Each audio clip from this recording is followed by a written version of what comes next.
Hello and welcome to the Long Island Weather Update on March 20th. A very kind of stormy day across the area. Sun quickly gave way to clouds and showers and even some possible thunderstorms out there as this cold front and trough kind of moved through the area. Pretty active. We're going to go right now looking at the radar right now. So let's do that. We're going to look at that as well. But first, let's go to the Ventu sky so we can look at what happened today. All right, so you could see the showers developing. There was some, you could see, it looked like there was a line over here.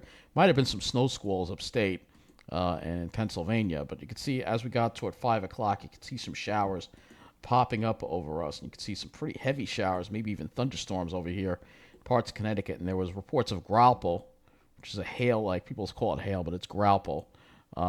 Which you can get with these things. And then we had this really intense cell pop up over here around 6 o'clock over Nassau County. And that moved into Suffolk, and it really got really intense into central Suffolk here, and just kind of raced eastward here. 7 o'clock, it was already out over the east end, and then it was gone. And that whole complex is now it is in Massachusetts. So if we look at the current radar here, you'll see it is now in Boston. It looks like it's moving through Boston right now. And still very impressive. Look at this on the radar. You could see, really impressive. Look at that. That looked like a severe storm right there. So really, very impressive. Very impressive to see this. And again, this is all related to this cold front and trough coming through the area. Highly unstable atmosphere. Touched all of this off, and I want to show you some of my pictures of what was going on today. So earlier in the afternoon, around 4 o'clock or so, we had some sunshine mixed with some clouds. This is Argyle Lake in Babylon. You could see just sunshine mixed with clouds, but when you looked at the sky off to the west, you knew something was coming because it was dark. You could see the rays of the sun kind of going through the precipitation that was starting to fall from these darker clouds, and then when I got into Belmore, we had some light rain falling, a little light rain shower. The sky kind of looked like that. And we'll move this along here and show you what the sky looked like.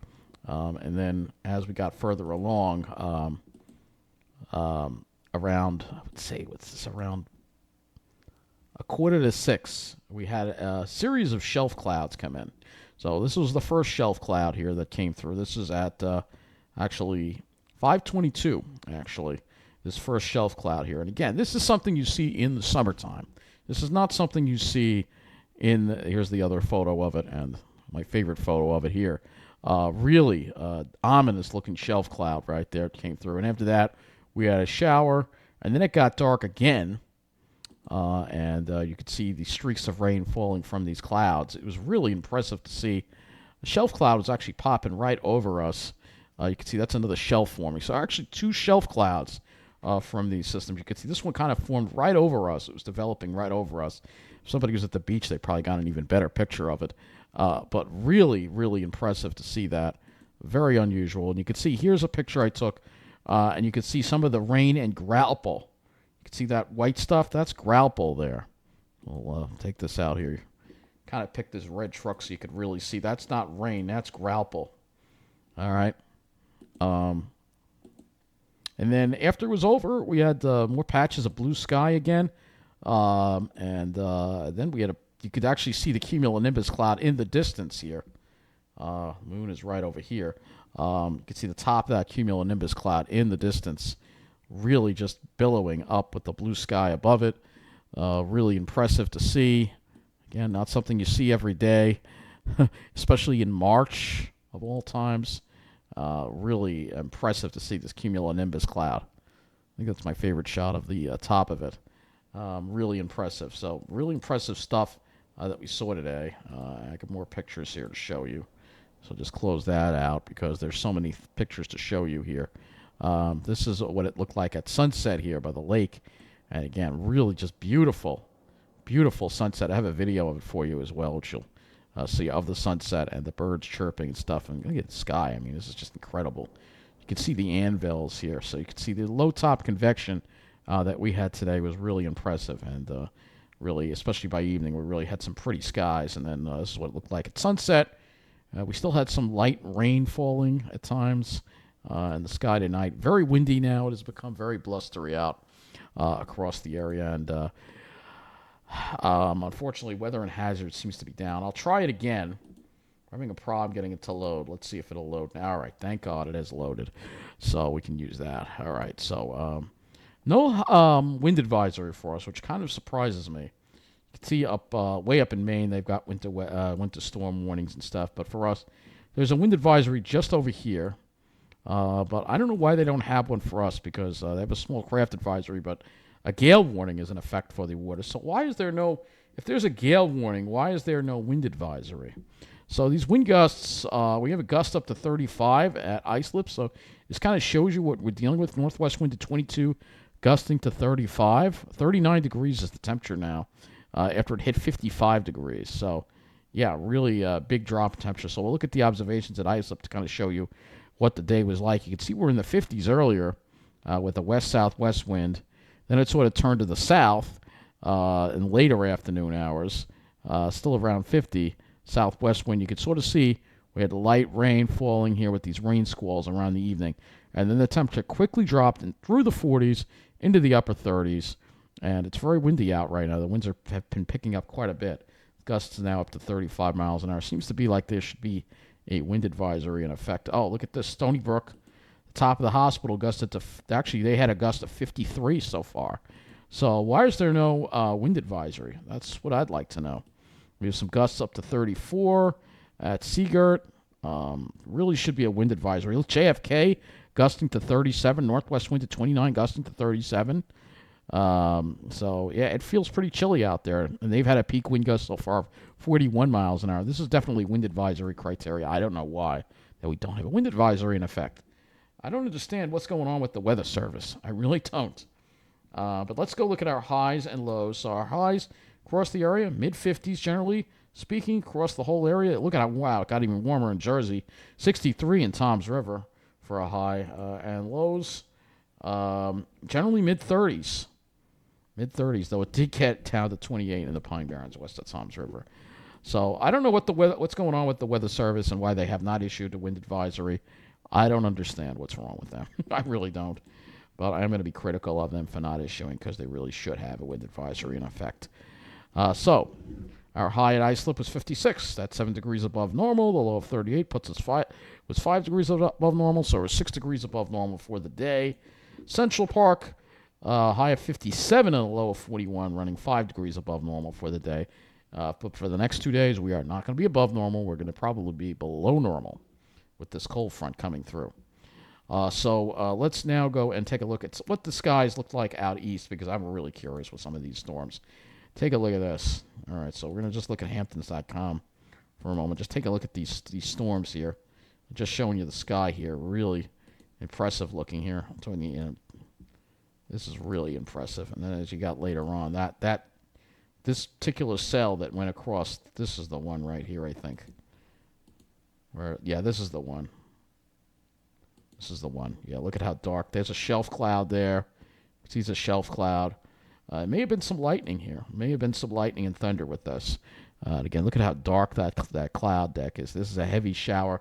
Again, with some graupel, perhaps graupel. Look at that. Wow. That's really impressive right there. I mean, it could definitely be lightning with that. I mean, that's really impressive because the storm actually got worse. You can see the shelf bowing out a little bit too. I mean, this is the actual front that came through, and then heavy rain fell behind. You can see it's raining, and maybe a little bit of graupel too. We'll have to see about that, but really impressive. And then it gets dark again. Looks like there's another cell coming in, but really, really impressive to see this kind of activity. Very, very impressive. We'll also go to look at the Port Jefferson camera as well. I don't think Port Jeff got the same kind of view, but we'll go and take a look. We'll see what it looked like out there. Probably not as impressive. Let's see. Not as impressive. Let's see. Yeah, because the worst of it went kind of to the south of them. So, but yeah, very impressive with this convection today. I had a feeling it would be. Let's look at precipitation. See how much rainfall we got from this Not all that much rain. Yeah, only like 0.06. Didn't really amount to that much rain, but I'll tell you, there's some. You gotta love Mineola. I should have showed it to you, but there are some puddles out there. Big puddles from 0.06 inches of rain because we have no drainage in this town whatsoever. So, but you could see not a whole lot of rain from these, just barely enough to wet the ground. Um, so let's go to the models, and we'll talk about what we have coming up this week. So this trough moves away, this low pressure moves away, high pressure builds in, but you notice the tight isobars here. Tomorrow's going to be breezy, and that's what I'm thinking. A wind advisory could be necessary. I don't know why one has not been issued, as well as possibly red flag warning, because we didn't have enough rain really the woods have dried out quite a bit. There was even a small brush fire in North Bellport yesterday that barely got covered in the media. And then for Friday, we'll be dry as well. High pressure stays with us. And then we've got to turn our eyes to the weekend. Unfortunately, I'm afraid we're going to have another major Saturday soaker with this really strong low pressure system that's going to be going over us on Saturday. The good news is it does clear out by Friday. And then beyond that, we'll have high pressure next week. And then look at this storm that's kind of just sitting offshore here. This almost looks like it has some kind of tropical characteristics to it. It's really just strange weather, but that's not a surprise when we're dealing with a planet that's rapidly warming and altering the weather patterns that we have. So it may be a little too early for the HRRR. Remember, we have only 35 frames of the HRRR to look at. So I'll have to just drag things out a little bit, and we'll talk more about the storm on the weekend, and then we'll come back to the HRRR. So let's do that. We'll go ahead and look at the radar simulation here, and we'll take a look at this storm for the weekend here. And you'll see here that the rain would start late Friday night and be heavy at times throughout the day on Saturday. It's going to last all day long. Won't really end until maybe 8 or 9 o'clock, and then it finally gets out of here. So it's going to be pretty much raining all day long. And when we look at the total accumulated precip, it's going to be a soaker. We're going to have at least 2 inches, possibly 3 inches. And maybe even some areas could get even 4 inches of rain out of this. This is going to be an incredible storm that we're looking at right now. And the other factor, of course, that we're going to have to worry about is the winds as well. So a lot of heavy rain and a wind as well. If we go look at the wind here, we'll go ahead and look at this. You'll see that there's going to be a lot of wind, though. With the track off to the right, where it is, it looks like the LLJ would be more to the east of the center, so we might miss out on the worst of that LLJ. But it will cause a lot of rough seas. If you see here, look at the erosion chart here. So the wave heights. So we're going to have some coastal impacts, too, with this storm.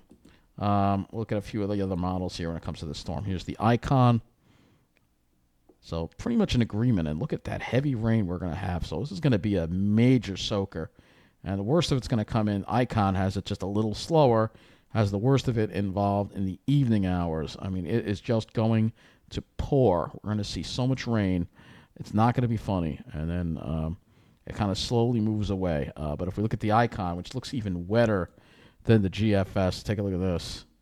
Oh my gosh. Yeah, 3 to 4 inches of rain, perhaps 5 inches. There's going to be a lot of very, very bad flooding with this amount of rain that's going to fall. This is going to be incredible. What an incredible storm for March that this is turning on. If we get 4 or 5 inches, we may see, this month, we may see a foot of rain. I don't know if that's ever happened in March, but we're definitely going to be possibly our wettest March on record is definitely shaping out to be. So we're going to talk more about that storm when we get closer to it. But right now, Saturday looks like a complete washout, and there's going to be a lot of flooding and a lot of bad situations to deal with. So let's go back to the HRRR now, and hopefully we'll have enough of it in to use for at least through Friday. So here we go. That storm pulls away, but we still have the tight isobars in its wake. And then the high pressure builds in. Winds probably get a little better later in the afternoon tomorrow. And then Friday, we'll definitely have a lot less wind as that high slowly starts moving offshore. Let's look at our dew points in wind flow. And you'll see the difference here. So you see that darker air coming in. This is that colder air coming in to the picture here. And you can see it's going to be pretty chilly for tomorrow. These are the dew points, but the air is very, very dry.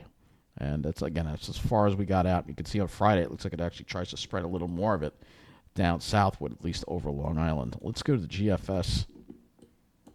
So here's the GFS. Similar deal here. Again, you can see northwest winds, be breezy conditions. Then as we get into Friday, you can see, there's that drier air. Actually tries to might even get even drier air in on Friday. But then it lifts out once that storm comes. So be all rain with the strong southeasterly wind to turn to the easterly. And then on the backside, we'll see more colder air, though not quite as cold. Again, these are the dew points, but you see they're not as low. So let's look at the air temperatures, and we'll first go to the GFS, look at the air temperatures, and then I'll go back. So that was today. So here we go into tomorrow. Tonight we're going down to the 20s. Tomorrow we're going to struggle to the low 40s, maybe mid 40s in Jersey for tomorrow night. We're going below freezing, and again, winds get lighter. We could have radiational cooling with slow dew points, lows in the teens, maybe even the single digits aren't impossible in the Pine Barrens. For Friday, gets a little bit warmer, though it still holds on to the cold on Long Island here, low to mid 40s. Jersey could be upper 40s to around 50, and then once our storm comes in, that's going to bring in the warmer air. We'll probably get into the 50s. But behind the storm, it'll get cold again. Temperatures will go into the mid 40s, and we'll be below normal. But we will recover as we get into next week, as you see there. Temperatures moderate once again as we get into next week. But this is going to be this could be the last decent cold shot of the season that we're dealing with here. Go to the HRRR, look at the temperatures as well. HRRR is even a little colder. It only has us in the 30s. I think we'll make it to the 40s, though. That's as far as we got on Friday. But again, with that radiational cooling, it could be pretty chilly. The other thing that we have to predict, of course, is cloud cover. All right, so let's take this to 16Z tomorrow, and let's see what we got here on the HRRR. So it looks like these lines are pretty far apart, so there shouldn't be too many clouds. We'll go ahead and push this over here too. Yeah, it looks like a little further apart if you're in Jersey. And then as we get toward the afternoon, maybe we'll have a little more of a cloud buildup. Let's see what we've got here. They're pretty far apart, so despite the breezy conditions, I think we'll have plenty of sunshine tomorrow, and it should be a nice, sunny, clear day. So we'll go to the GFS next. And we'll take a look at a sounding on the GFS, because we all know the models have different opinions. Let's see what we got here. Yeah, GFS seems to have a lot of high cloud cover over Jersey for whatever reason. I know it's showing that. I don't know why it's doing that.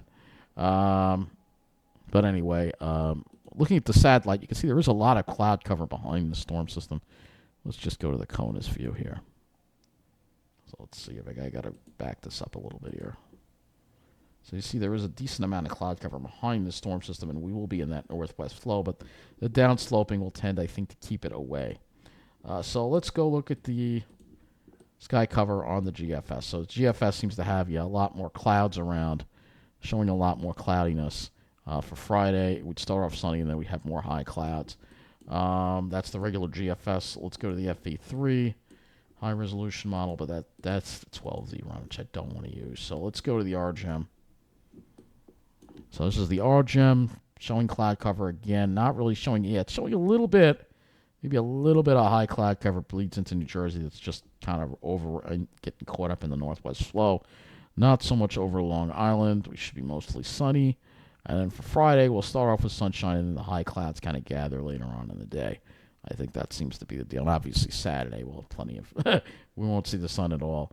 Can look at the NAM as well for sky cover as well. So here's the NAM. Again, showing maybe a few scattered clouds. NAM not showing much over New Jersey. I don't know why the GFS is doing that. But Friday, NAM is actually less in the way of clouds.